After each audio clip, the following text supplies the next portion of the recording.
This video is brought to you by Ravenscraft Realty of Northeast Missouri. Oh, good morning, May. You ready for some farming? J-Dog is heading out. I had to make a stop at Side and Sticker and, unfortunately, at Beard Implement. I just ordered another update kit for the rear levelers on the 870 disc gripper. Long story short, I haven't been videoing at all the past couple days because, honestly, I was running on 5 hours of sleep. I was up for 40 hours straight trying to get something done. I was not in the mood to video, and it would have been very poor quality for you guys if I had. So I'll explain later what I did for those 40 hours, but for now, we're going to look at a combine. This combine left Beard's lot about a minute before I did. So I've got my flashers on, following him, making sure no one tries to pass either one of us for now. Later, dude. So Sunday morning, I woke up at 5:30, went to church, and then got over to Illinois. Right now, J-Dog and I have been ripping all of the Illinois ground, or at least attempting to. And I didn't go to bed until last night at 10 o'clock. I did get in a little 15-minute cat nap, and yeah, it was a long 40 hours or whatever it was. So my grandpa says, like, well, maybe you guys should do that more often. Maybe we get more done. It's like, Grandpa, I wanted to die by the end of the night. But I do have some more good news. Ella and I were on our way back from Mimi's last night, and we found a kitty cat, and I'll show him or her to you guys later. And I rented 80 acres. That's pretty cool, too. And that's public knowledge, but at least around the Palmyra area. But anyways, I'll show you guys the kitty cat and my new farm later. But for now, we got to get over to Illinois, get this oil line put on the 520. I'll explain that later. But basically, I haven't gotten much done the past 3 days, despite being awake for like 60 hours or whatever unreasonable number of hours it was. Over the river we go. I like this because you can go fast. I want a truck like that. Here we are right next to Hadley Creek, literally as far away from home as we could possibly get. And I got the 520 RX. This one's got the tuning on it, and this is what it looks like right now. Good here and show you what's going on. So yesterday, I quit at 7 a.m. Not 7 p.m., 7 a.m. because I had ran all night, and I had to put out other people's fires most of the morning. Like Jaden had some issues with his tractor and ripper, and I got back to this tractor at like 2 o'clock and made 2 passes across the field, and I noticed, man, it kind of smells like burning oil. And I popped the hood, and this is what I saw. So, everything looks good until you get right here to this line. This line goes from the oil filters up to the turbo, and it keeps turbo cool, at least I think, and has a pinhole leak in it. So now the whole side of the machine is a mess. But at least I caught it. Long story short, got the wrong oil line, unfortunately. Apparently there's, I don't know. Got the wrong line, so I was gonna drive all the way back to the dealer, Palmyra, to see if they even had it. And secondary plan is to go to the other 520 and seal it off of that tractor. However, I forgot that the 9460R was down here in Illinois, and it's the same engine, so in theory, the line should be the same. However, given that it's older and it doesn't have emissions on it, it may be different. But I'm hoping that it's the same because it'll save me like a half hour of driving and a little bit of time anyway. So we'll see if this is the right line and go from there. This is the line that Side Stricker got me, obviously not right. And this is the old one. There's a nice hole in it, so awesome. It is not the same. Oh well, I tried. Oh yes. Got that John Deere license plate. Okay, new oil line is going to be here tomorrow morning. However, I want to run right now.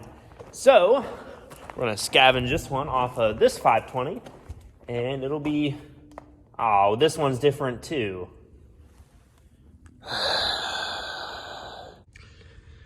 Gosh darn it. That's not cool. Not thrilled right now.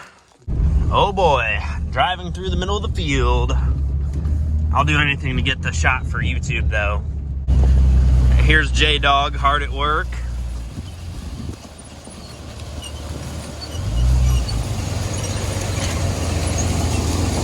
So here's what the ripper's doing.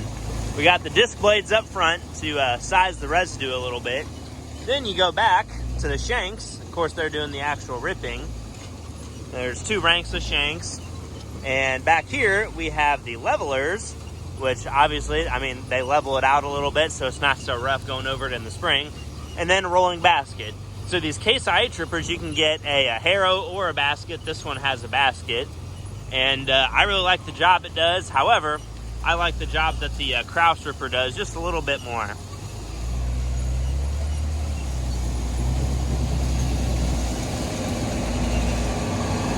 Look at J-Dog go.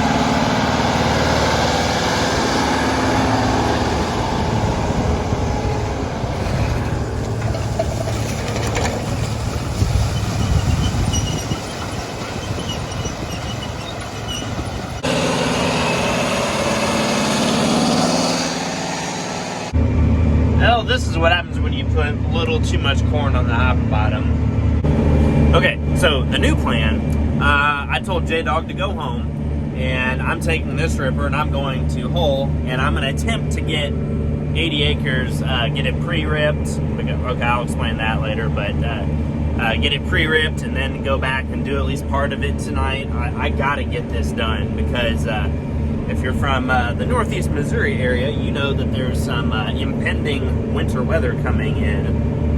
Talk about snow on Thursday, so this needs to be done.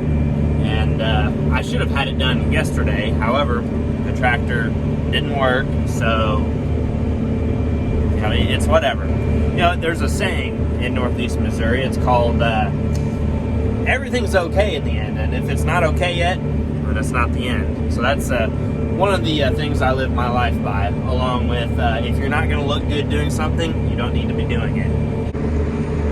Hence the zip tie Ace Hardware American flag on my mirror. I finally found some ground that was kind of dry enough-ish to go ahead and rip. I didn't want to start anything that I knew I couldn't finish. So this down here is a little bit different kind of dirt than what's up by the interstate at Fall Creek. This is more heavy gumbo, kind of like what we have on the Missouri side of the river. So depending upon where you're at in the field, there's several different soil types. The ground that lays higher, like there's some of it right there, it's dry, not a problem. However, the heavier ground out here is not dry. And unfortunately, there's 2 other fields here across the ditch. And both of those are primarily the not dry soil type, and where Grandpa ran the scraper, yeah, not gonna happen, unfortunately. So I'm here, I found some dry dirt, or at least stuff that wasn't as wet, and I'm able to get through this just fine. However, not gonna be able to do the whole field. Oh well. Not going near as fast as we were with the Kuhn Kraus ripper, and we're slipping quite a bit. And yeah, not getting a whole lot done. But we're ripping. I'm a true Illinois person. Here's something cool. Watch the RPMs go down as we come off this high spot here. See what it looks like there behind us. It's a little bit lighter colored dirt. And now we're going down into a lower place. And our RPMs are gonna drop. Yep.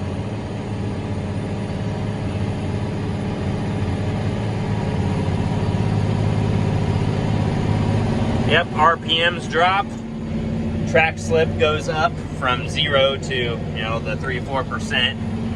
RPMs drop significantly, that's a good sign that you changed soil types. Okay, why won't it go in the ground? Why? 8 answers. Is anything broken? Nope, not broken. That one's not broken.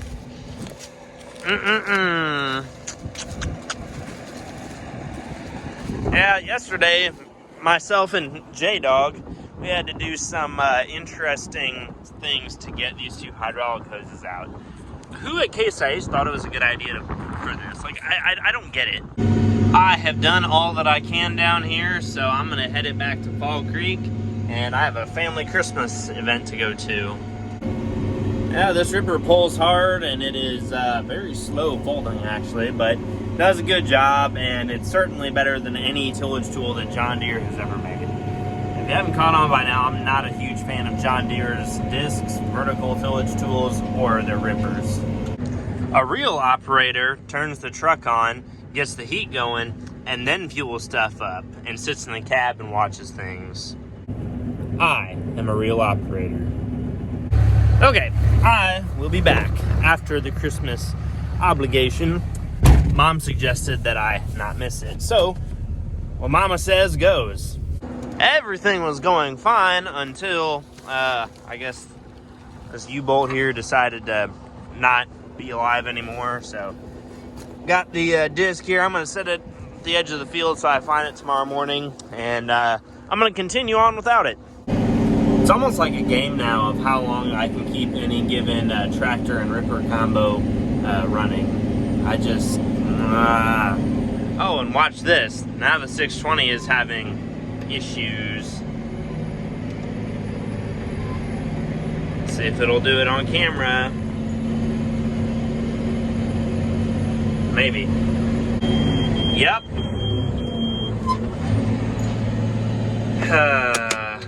I am frustrated.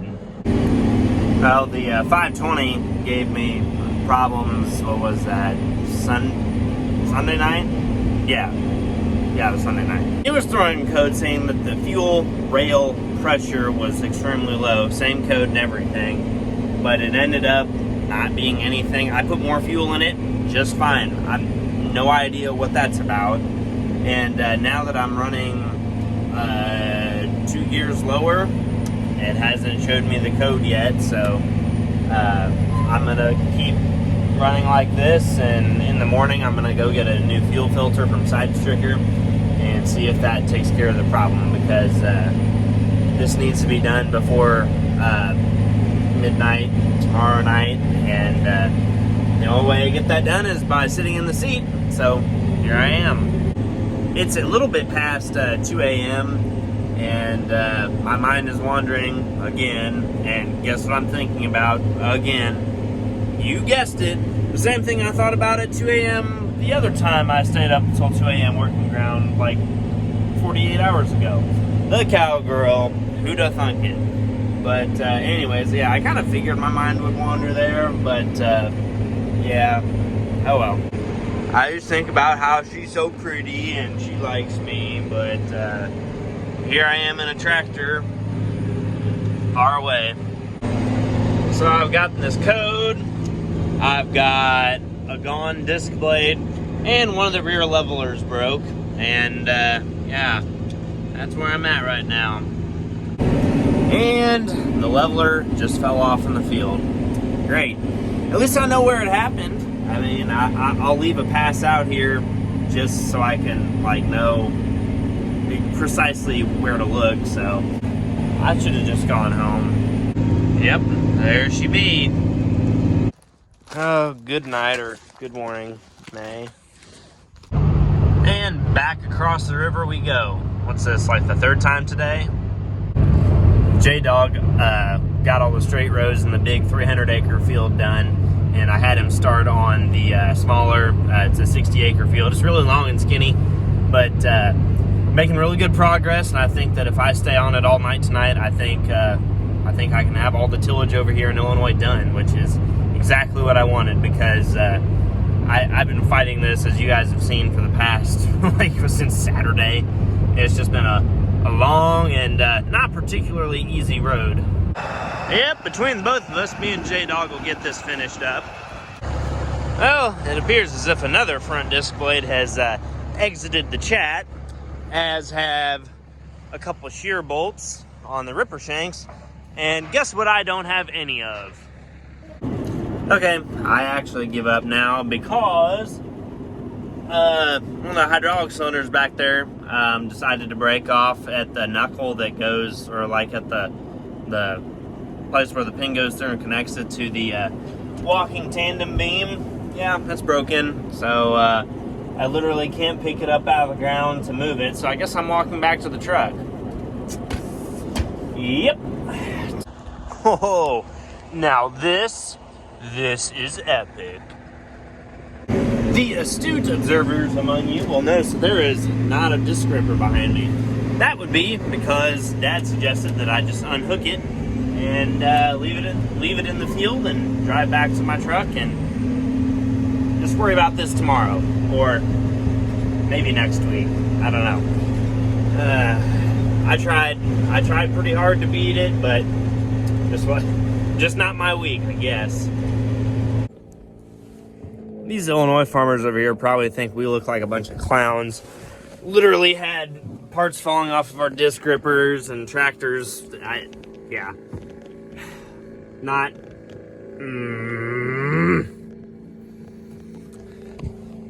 It is what it is. To summarize this story, I fought the rippers. I didn't get it all done until yesterday. Today is January 3rd, so it took me from a little bit after Christmas to January 3rd for it to get dry enough to go put the ripper back together and finish it up. But I did get it done. So that's it for this one, and I'll catch you guys on the next one. So take care.